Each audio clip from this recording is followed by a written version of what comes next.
Hi friends, எல்லாருக்கும் வணக்கம். சின்ன மருமகள் சீரியல்ல நாளைக்கு எபிசோட்ல என்ன நடக்க போகுது அப்படின்னு தாங்க இந்த வீடியோல பார்க்க போறோம். சேதுவோட குழந்தைய பத்தி தான் எல்லாரும் பேசிட்டு இருக்காங்க. அப்ப ராஜாங்கமும் குழந்தைய கொஞ்சுறாரு. அப்புறமா சேது கிட்ட நீயும் உன் பிள்ளைய பாரு அப்படின்னு சொல்றாங்க. அப்ப சேது வந்துட்டு இல்லப்பா அப்படின்னு சொல்றாங்க. அதுக்கு ராஜாங்கம் சொல்றாங்க, இல்ல இது வந்து நம்ம பெரியவங்க என்ன வேணாலும் பண்ணியிருக்கலாம், இந்த குழந்தை என்ன செஞ்சுச்சு அப்படின்னு சொல்லி கேட்குறாரு. இல்லப்பா எனக்கு அவ பண்ணதான் ஞாபகம் வருது அப்படிங்கிற மாதிரி சொல்லிட்டு நான் போறேன் அப்படின்னு சொல்லிட்டு போயிடுறாரு. அதுக்கப்புறமா ராஜாங்கம் என்ன இப்படி இருக்கான் அப்படின்னு சொல்லிட்டு யோசிச்சுட்டு இருக்கும்போது மோகனா வந்துட்டு குழந்தைய தடுப்பூசி போடுறதுக்கு ஹாஸ்பிட்டல் கூட்டிட்டு போகணும், நானு கருப்பு அப்புறமா மலர் 3 பேர் போயிட்டு வந்துடும் அப்படின்னு சொல்றாங்க. சரி போயிட்டு வாங்க அப்படின்னு சொல்லிட்டு ராஜாங்கம் சொல்றாரு. இங்க தமிழ்ச்செல்வி என்ன பண்றாங்கன்னா அவங்க அப்பா கிட்ட, அப்பா எனக்கு ஒரு வண்டி புக் பண்ணுங்க அப்படின்னு சொல்றாங்க. வண்டி அப்பா எதுக்கு போகணும், என்ன ஹாஸ்பிட்டலுக்கு எதுவும் போகணுமா அப்படின்னு சொல்லிட்டு கேட்குறாங்க. அப்போ அவங்க அம்மா வந்துட்டு தமிழ்ச்செல்வியோட அம்மா சொல்றாங்க, அதெல்லாம் இல்லையே, ஹாஸ்பிட்டலுக்குலாம் போக தேவையில்லையே அப்படின்னு சொல்றாங்க. அப்போ எதுக்கு போகணும் அப்படின்னு சொல்லிட்டு அவங்க அப்பா கேட்கும்போது தமிழ்ச்செல்வி சொல்றாங்க, பெரிய வீட்டுக்கு போக போறேன் நான் அப்படின்னு சொல்றாங்க. எதுக்கு அப்படின்னு எல்லாரும் கேட்கும்போது, ஆமா நான் மயக்கத்தில் இருக்கும்போது என் பிள்ளையை தூக்கி கொண்டு போய் கொடுத்துட்டீங்களா, அதை நான் சும்மா விட்டுருவேனா, என் பிள்ளையை போய் தூக்கிட்டு வரதுக்கு தான் நான் போறேன் அப்படின்னு சொல்றாங்க. அது மட்டும் இல்லாம இப்போ உடம்பு கொஞ்சம் சரியில்லாம இருக்கும், அமைதியா இருந்தேன் இவ்வளவு நாள், இப்ப சரியாயிட்டேன் தானே, என் பிள்ளைகளை நான் பாத்துக்கிறேன், அந்த வீட்டுல ஒன்றும் என் பிள்ளை இருக்க தேவையில்ல அப்படின்னு சொல்லிட்டு இருக்காங்க.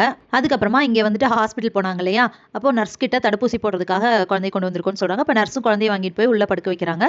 அப்போ நர்ஸுக்கு ஃபோன் வரவுமே வெளியே வந்துடுறாங்க. அங்க வந்துட்டு கருப்பு, மலர், மோகனா 3 பேர் உட்காந்துருக்காங்க. ஒரு பாட்டி வந்துட்டு டீ விக்கிற மாதிரி வந்துட்டு ஒரு கூடை எடுத்துட்டு வராங்க. அதுக்குள்ள குழந்தைய எடுத்து வச்சு கொண்டு போயிடுறாங்க. அவங்களாம் வந்துட்டு குழந்தைய கடத்துற கும்பல். அந்த பாட்டி எடுத்துட்டு போயிடுறாங்க. இது இவங்களுக்கு தெரியல. கொஞ்ச நேரம் கழிச்சுட்டு நர்ஸ் வந்து பாக்குறாங்க. குழந்தைய காணோம், நீங்க எதை எடுத்தீங்களா அப்படின்னு சொல்லிட்டு கேட்குறாங்க. இல்ல உங்ககிட்ட தானே கொடுத்தோம் அப்படின்னு சொல்லிட்டு எல்லாருமே பதட்டமாகறாங்க. இல்ல இங்க குழந்தை இல்ல, நான் தேடிட்டேன் அப்படின்னு சொல்லிட்டு நர்ஸ் சொல்றாங்க. உடனே கருப்பு என்ன பண்றாருன்னா சேதுக்கு ஃபோன் பண்றாரு. சேது குழந்தைய காணோம் ஹாஸ்பிட்டல்ல அப்படின்னு சொல்றாங்க. என்னாச்சு மாமா, என்ன சொல்ற அப்படின்னு சொல்லிட்டு சேது கேட்கிறாரு. ஆமாப்பா குழந்தைய காணோம் அப்படின்னு சொல்றாங்க. சரி இரு நான் வரேன் அப்படின்னு சொல்லிட்டு சேதுவும் ஹாஸ்பிட்டல் கிளம்பி போயிடுறாரு.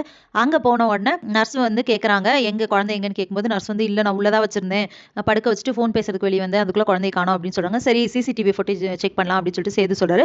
அப்படி செக் பண்ணும்போது அந்த பாட்டி உள்ள போயிட்டு வெளியே வர்றது தெரியுது. அப்ப இந்த பாட்டி தான் வந்துட்டு குழந்தைய தூக்கிட்டு போயிருக்காங்க அப்படின்னு சொல்லிட்டு அவங்க போட்டோவை பிரிண்ட் அவுட் எடுத்துக்கிறாங்க. பக்கத்துல கடையில அங்க இங்க எல்லாம் விசாரிக்கிறாங்க குழந்தைய காணோம் அப்படின்னு சொல்லிட்டு. இதுக்கிடையில சரி வீட்டுக்கு போலான்னு சொல்லிட்டு எல்லாரும் கிளம்புறாங்க. அப்ப சேதுவும் வராரு. அங்க வந்த உடனே எப்படி பிள்ளை கவனம் இல்லாம இப்படி பண்ணீங்க அப்படின்னு சொல்லி திட்டிட்டு இருக்காரு. அப்போ வந்துட்டு தமிழ்ச்செல்விட்ட கேட்கலாம், அவங்க தான் குழந்தைய எடுத்திருப்பாங்க அப்படின்னு சொல்லிட்டு தமிழ்ச்செல்விக்கு ஃபோன் பண்றாரு. நீயும் உங்க அப்பாவும் சேர்ந்து தான் பிளான் பண்ணி தானே இப்படி பண்ணிருக்கீங்க அப்படின்னு சொல்லி கேட்கறாங்க.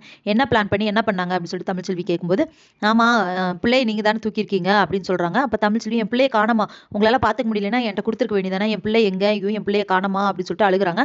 அதுல இருந்தே சேது வந்து யோசிச்சுறாரு, சோ இவங்க எதுவும் பண்ணல, குழந்தை வேற ஏதோ ஒரு இதுலதான் காணாம போயிருக்கு அப்படின்னு சொல்லிட்டு. அப்போ வீட்டுல எல்லாருமே பதட்டமா இருக்கும்போது கருப்பு கேக்குறாங்க, உனக்கு தான் அந்த பிள்ளையை பிடிக்காதுல்ல சேது, இப்ப எதுக்கு நீ வந்துட்டு இப்படி பிள்ளைன்னு அலைஞ்சுக்கிட்டு இருக்க, உனக்கு என்ன பேசாம இரு, காணாம போனா போயிட்டு போகுது, உனக்கு நிம்மதியா தானே இருக்கும் அப்படின்னு சொல்லிட்டு சொல்றாரு.